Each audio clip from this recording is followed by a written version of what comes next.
அடுத்த நாள் உங்கள் கட்சிக்காரனை விட்டு ஒரு அறிக்கை விட சொல்கிறீர்கள். விஜய் தான் இந்த பரிவாரங்களை எல்லாம் திரும்ப போக சொன்னார். உங்களுக்கு அவமானமாக இருக்கிறது. இதில் என்ன அவமானம்? நீங்களா கேட்டீர்கள் அவனை? இதில் என்ன உங்களுக்கு அவமானம்? இதற்கு எதுக்கு பொய்மானம் பாராட்டி ஒரு அறிக்கை விடுகிறீர்கள்?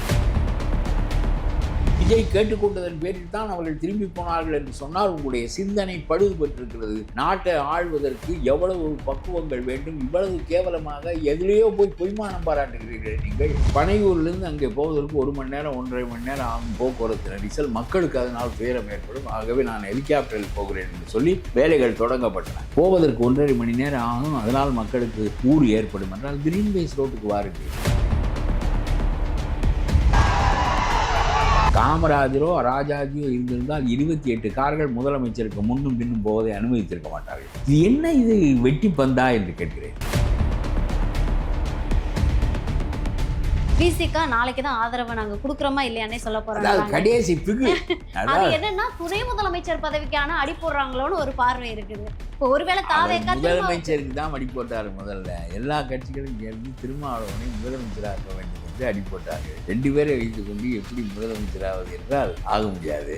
சரி, இப்பொழுது ஒரு துணை முதலமைச்சராவதற்கு நெருக்கடி இருக்கிறது. இவர் வரவில்லை என்றால் இந்த ஆட்சி நிலை பெறாது.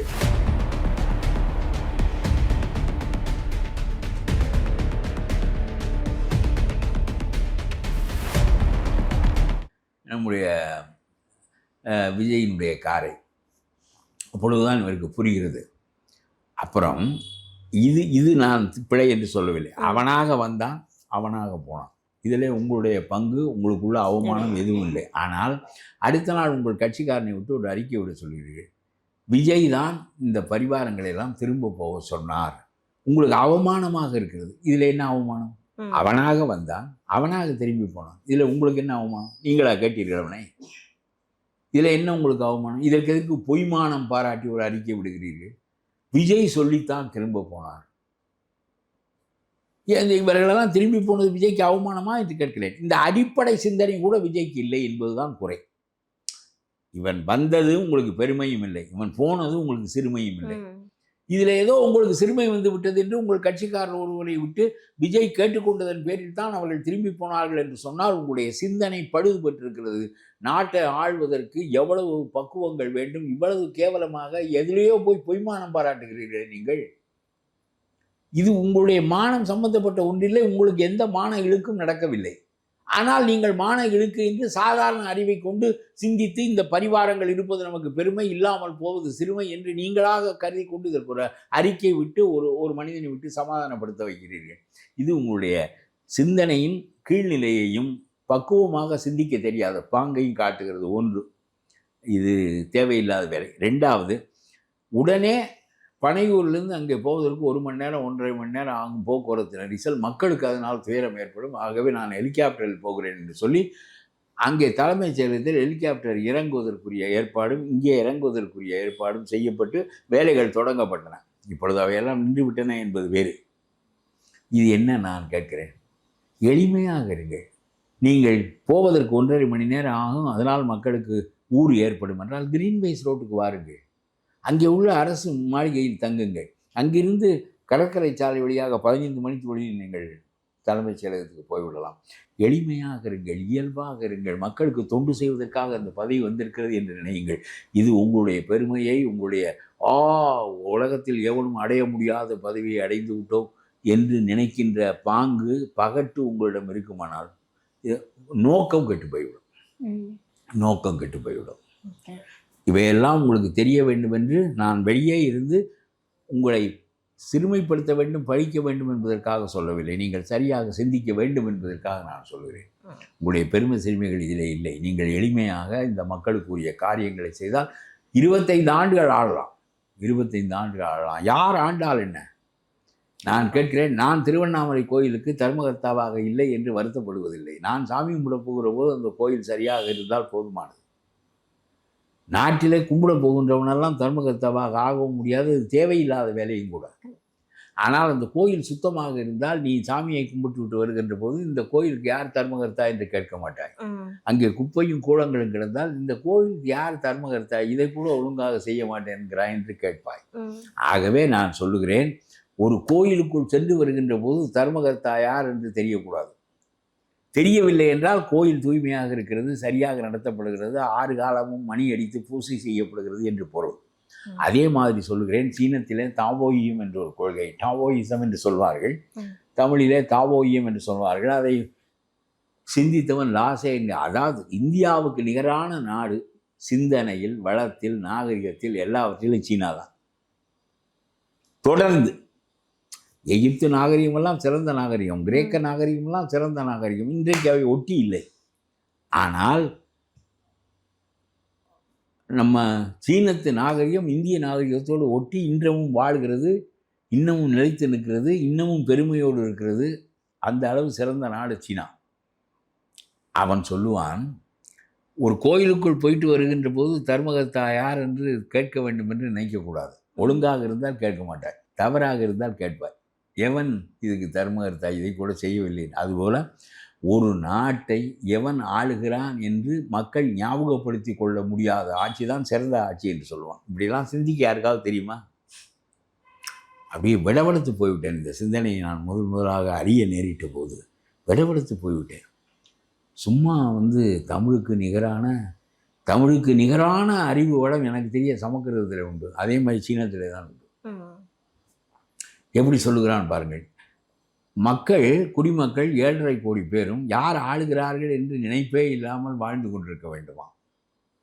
யார் ஆளுகிறான் என்று கேட்க தொடங்கிவிட்டால் அங்கே குறை இருக்கிறது என்று பொருள். அதனாலே இதை சுட்டி காட்டி ஏன் இதை ஒழுங்காக செய்யவில்லை என்று கேட்பதற்காகத்தான் அவனை நினைவு கூறுவார்கள். இல்லாவிட்டால் மக்கள் ஆளுகின்றவனை நினைவு கூற தேவையில்லை. எந்த ஆட்சியில் ஆளுகின்றவன் நினைவு கூறப்படுவதில்லையோ அவன் சிறந்த ஆட்சியாளன் என்று சொல்லுகிறான் என்றால் வரலாறு நம்மை தூக்கி பிடிக்கும். அது பிடிக்கட்டும். அசோகனை நிறுத்தியது போல, மற்றவர்களை நிறுத்தியது போல. ஆனால் பகட்டுகளில் இல்லை ஆட்சி, பெருமைகளில் இல்லை ஆட்சி, ஹெலிகாப்டர்களில் இல்லை ஆட்சி, நம்மை சுற்றி வருகின்ற பரிவாரங்களில் இல்லை ஆட்சி. முட்டாள்தனமாக காமராஜரோ ராஜாஜியோ இருந்திருந்தால் 28 கார்கள் முதலமைச்சருக்கு முன்னும் பின்னும் போவதை அனுமதித்திருக்க மாட்டார்கள். இது என்ன, இது வெட்டி பந்தா என்று கேட்கிறேன். எதற்கு 28 கார்கள் முன்னும் பின்னும் போக வேண்டும்? காமராஜர் இருக்கிற போது ஒரு கார் சங்கூதி கொண்டு போகும். அவர் சொல்லுவார், கடைசியில் தான் சங்கூதுலாம், இப்போ நான் இருக்கிற போதே சங்கூதுலான்னு சொல்லுவார். ஒரு ஜீப்பு பின்னால் வரும், அவ்வளோதான். ராஜாஜி இருக்கிற போது அவ்வளோதான். அவர்கள் வாழ்ந்த வரலாறு, ஆண்ட வரலாறு காலத்தை தாண்டி நிற்பது போல நாம் அவர்களை பார்த்து கற்றுக்கொள்ள வேண்டுமே தவிர ஸ்டாலினை பார்த்தல்ல, மற்றவர்களை பார்த்தல்ல. இதெல்லாம் உங்களுக்கு நான் நல்ல எண்ணத்தோடு சொல்லுகிறேனே தவிர, இடிப்பாறை இல்லாத ஏமாறா மன்னன் கெடுப்பார் இரானும் கெடும் என்று வள்ளுவன் சொல்லுவான். இடித்து சொல்வதற்கு ஒருவனை நீ பெற்றிருக்கவில்லை என்றால் உன்னை கெடுப்பதற்கு எவனும் இல்லாவிட்டாலும் கெட்டு போய் விடுவாய் என்று சொல்வான். கெடுப்பதற்கு ஒருவன் இருக்க வேண்டும், கெடுப்பதற்கு ஆள் இல்லாவிட்டால் நீ கெட்டு போவாய், இடித்து சொல்வதற்கு ஆள் இல்லாவிட்டால் என்று சொல்வான். இடிப்பாறை இல்லாத ஏமாறா மன்னன் கெடுப்பார் இரானும் கெடும் என்று சொல்வான். ஆகவே நல்லதற்காக சொல்கிறேன். நாடு நன்றாக ஆளப்படுமானால், வளம் பெறுமானால் என்னை போன்றவர்கள் இந்த அரசியலில் இருக்க வேண்டிய தேவையே இல்லை. மற்ற வேலைகளை பார்த்து கொண்டு, திருக்குறளை படித்து கொண்டு, புறநானூற்றை படித்து கொண்டு எங்களுடைய வேலைகளை கவனிக்கலாம். யாரும் சொல்வதற்கு இல்லை என்ற அடிப்படையில் தான் துயரப்பட வேண்டியிருக்கிறதே தவிர, எனக்கெல்லாம் 19 நாட்கள் உண்ணா நோன்பு இருந்திருக்கிறேன். என்னை போலீஸ்காரன் தனியார் அடித்து கையை முறித்திருக்கிறான். 10 தடவை சிறையில் இருந்திருக்கிறேன். என்னை ஊரை விட்டு வெளியேறும்படி நீதிபதி உத்தரவிட்டு 21 நாட்கள் ஊருக்கு வெளியேறி இருந்திருக்கிறேன். இவ்வளவு பாடுகளும் இந்த ஒரு குறிப்பிட்ட கொள்கைக்காக, மற்ற நிலைப்பாடுகளுக்காக நாம் செய்து கடைசியிலே அடைந்தது ஒன்றுமில்லை, அடைவதற்கும் எதுவும் இல்லை. ஆகவே இந்த அரசியலே சரியாக நீங்கள் ஆழ்வீர்கள் என்றால், சொல்லுவதற்கு மனிதர்கள் தேவையில்லை என்றால், இந்த அரசியலை விட்டு வேறு வேலை எல்லாரும் பார்த்து கொண்டிருக்கலாம். எல்லாருக்கும் அரசியல் தேவையில்லை. கண்டிப்பா. இன்னும் பெரும்பான்மை நிரூபிக்கலாம். 115 இடம் தான் வந்திருக்கு கம்யூனிஸ்ட் ஆதரவோட. விசிகா நாளைக்கு தான் ஆதரவை நாங்க கொடுக்குறோமா இல்லையானே சொல்ல போறாங்க. கடைசி அது என்னன்னா, துணை முதலமைச்சர் பதவிக்கான அடி போடுறாங்களோன்னு ஒரு பார்வை இருக்குது. இப்போ ஒருவேளை முதலமைச்சருக்கு தான் அடி போட்டார். முதல்ல எல்லா கட்சிகளும் சேர்ந்து திருமாவளவனை முதலமைச்சராக்க வேண்டும் என்று அடி போட்டார்கள். 2 பேரை வைத்து கொண்டு எப்படி முதலமைச்சராவது என்றால் ஆக முடியாது. சரி, இப்பொழுது ஒரு துணை முதலமைச்சராவதற்கு நெருக்கடி இருக்கிறது. இவர் வரவில்லை என்றால் இந்த ஆட்சி நிலை பெறாது. நான் சொல்லுகிறேன், இந்த 2 கம்யூனிஸ்டுகளும் காங்கிரஸும் விசிகாவும் வரவில்லை என்று சொன்னால் நிறைவேறாது. இல்லை என்றால் போய் மற்ற கட்சியிலே, ஸ்டாலின் கட்சியிலோ எடப்பாடி கட்சியிலோ விலைக்கு வாங்க வேண்டும் ஆட்களை. அது கொஞ்சம் இயலக்கூடியதில்லை. அவர்கள் கொஞ்சம் ரொம்ப அனுபவம் வாய்ந்தவர்கள், தேர்ந்து தெளிந்தவர்கள் என்ன. அதனால அது அது அது அந்த விலை வேற சீம பசுவுக்குள்ள விலையா இருக்கும், நம்ம நாட்டு மாட்டுக்குள்ள விலையா இருக்காது. அதனால இது இது இது எளிது. இப்போ இவர்கள் கடைசியாக என்ன செய்வார்கள்? துணை முதலமைச்சரும் கேட்பார்கள், உள்துறையும் கேட்பார்கள், எல்லாம் கேட்பார்கள். அவர் இல்லாவிட்டால் நீ என்ன செய்வாய்? நீ 107 பேரும் வீண், இந்த 10 பேர் இல்லாவிட்டார் 107 பேரும் வீண். இந்த 10 பேர் தான் இந்த ஆட்சியை நிலைநாட்டுகின்றவர்களை தவிர 107 பேர் ஆகிய நீ இல்லை என்று அவர்கள் சொல்வார்கள். புரியுதா? அதனால எல்லா கேவலங்களும் இதில் நடந்தேறும்.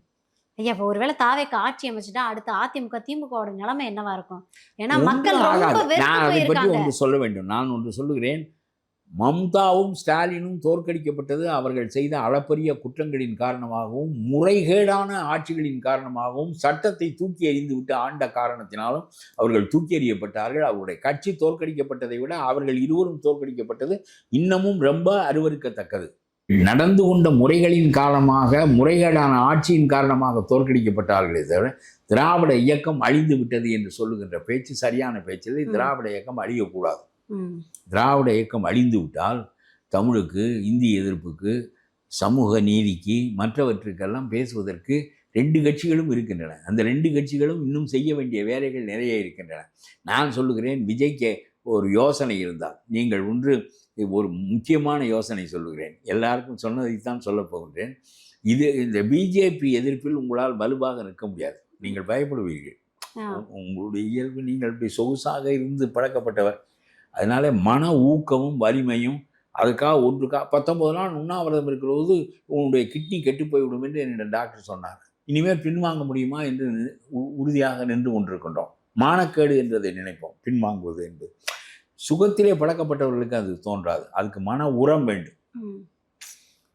அதுபோல பிஜேபியை எதிர்ப்பதற்கு மன உரம் வேண்டும். உங்களால் முடியுமா என்று சொல்ல முடியாது. ஆனால் நான் ஒன்று சொல்லுகிறேன், இந்துத்துவாயை தடுத்து நிறுத்துவதற்கு சிறந்த யோசனை ஒன்று சொல்கிறேன். தமிழ்நாடு இந்து சமய அறநிலையத்துறை என்று உங்களுடைய ஆட்சியிலே இருக்கிறது. இதை ஸ்டாலினுக்கு சொன்னேன். ஸ்டாலினுக்கு தலையில் ஏறவில்லை. அவருக்கு தான் ஏறி இருக்க வேண்டும், திராவிட இயக்கத்துக்காரருக்கு ஏறவில்லை. 15 ஆண்டுகளுக்கு முன்பு ஆவண்ணா ராஜாவையும் ஸ்டாலினையும் வைத்து கொண்டு ஒரு இலக்கிய விழாவில், பொது விழாவில் பேசுகிற போது இதை சொன்னேன். 15 ஆண்டுகளாக சொல்லிக்கொண்டே இருக்கிறேன். இந்து சமய அறநிலையத்துறை என்பதை தமிழ் சமயங்கள் மற்றும் வேத நிலைய அறநிலையத்துறை என்று மாற்றும். தமிழ் சமயங்கள் சைவம், வைணவம், நம்முடைய குலதெய்வ வழிபாடு, நம்முடைய சிவமதம், வைணவ மதம், குலதெய்வ வழிபாடு, இது தமிழ் சமயங்கள். வேத சமயம் என்பது வேதத்தை மையமாக, சமஸ்கிருதத்தை மையமாக கொண்ட பிராமணர்களின் சமயம். இவர்களை தனித்து பிரித்து வைக்காவிட்டால் மொத்த இந்து மதமாக்கி நம்முடைய தலையில் குதிரை ஏறுவார்கள் என்பதுதான் இந்து எதிர்ப்பினுடைய அடிப்படை, இந்துத்துவ எதிர்ப்பினுடைய அடிப்படை. இப்போ இந்துத்துவம் பெரியாரால் பல காலத்திற்கு முன்னால் ஓய்க்கப்பட்டு மீண்டும் அது பிஜேபியினுடைய முதுகில் ஏறி இந்திய அளவில் வலிமையோடு மீண்டும் தமிழ்நாட்டுக்குள் நுழைகிறது. ஆகவே இந்த இந்து தேசியம் என்பதே உண்மையான சொல்லோட்டம் இல்லை. இந்து என்பது பாரதிக்கு தான் தெரியும், வள்ளலாருக்கு தெரியாது. ஆகவே மக்களை மத அடிப்படையில் திரட்டுகின்ற போக்கை விடுதலைக்காக அவர்கள் பயன்படுத்தி பார்த்தார்கள். அது நின்று விட்டது அந்த போக்கு. நான் சொல்கிறேன், பிராமணர்களோடு தினமும் நாம் சண்டை போட வேண்டிய அவசியம் இல்லை.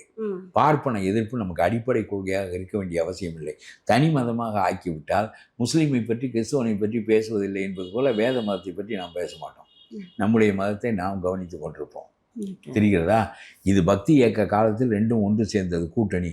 அப்புறம் இந்த திமுக கூட்டணியில் இவர்கள் பிக்க முடியாமல் இருந்தது போல இந்து மதத்திலும் பிக்க முடியாமல் வேத மதம் இருந்தது. பிறகு அவர்களே தலைமை ஏற்பார்கள். பிறகு பார்ப்பன எதிர்ப்பு உருவாகும். நான் சொல்வது தெரிகிறதா? வேத மதத்தை அவன் கடைபிடிக்கட்டும், சிவ மதத்தை நாம் கடைபிடிப்போம். இந்த மதங்களை பிரித்து விடுங்கள். தமிழ் சமயங்கள் மற்றும் வேத சமய அறநிலையத்துறை, பார்ப்பன எதிர்ப்பே தேவையில்லாமல் போய்விடும், சமஸ்கிருத எதிர்ப்பு தேவையில்லாமல் போய்விடும். அவர்களை பின்பற்றட்டும். நான் என்ன சொல்லுகிறேன் என்றால், குர்ஆனுடைய மொழி வேறு, அரபி மொழி. நாம் அதை பற்றி பேசுகிறோமா? உன்னுடைய சமஸ்கிருதத்தை பற்றியும் பேச வேண்டிய தேவையில்லை. இது நான் சொல்லுகிற நல்ல யோசனை. சிந்தித்து பார்ப்பதற்கு தெரிந்தால் இந்த ஒரு சின்ன பெயர் மாற்றத்தை செய்வதன் மூலம், ஒரு துறையினுடைய பெயர் மாற்றம், ஒரு சின்ன சர்க்கார் உத்தரவின் மூலம் இதை செய்தால் பிராமண எதிர்ப்புக்கான தேவையும் இருக்காது. நாம் நம்முடைய வழியிலே, நம்முடைய சமயத்தின் பேரில் நாம் நின்று கொண்டிருக்க முடியும். சமஸ்கிருதம் நம்முடைய தலையில் ஏறி நிற்பது ஓய்ந்துவிடும். எவ்வளவு நல்ல யோசனை சொல்கிறேன், புரிய வேண்டுமே. ஸ்டாலினுக்கு புரிந்து தொலைக்கவில்லை, இவர்களுக்கு புரிவதற்கு.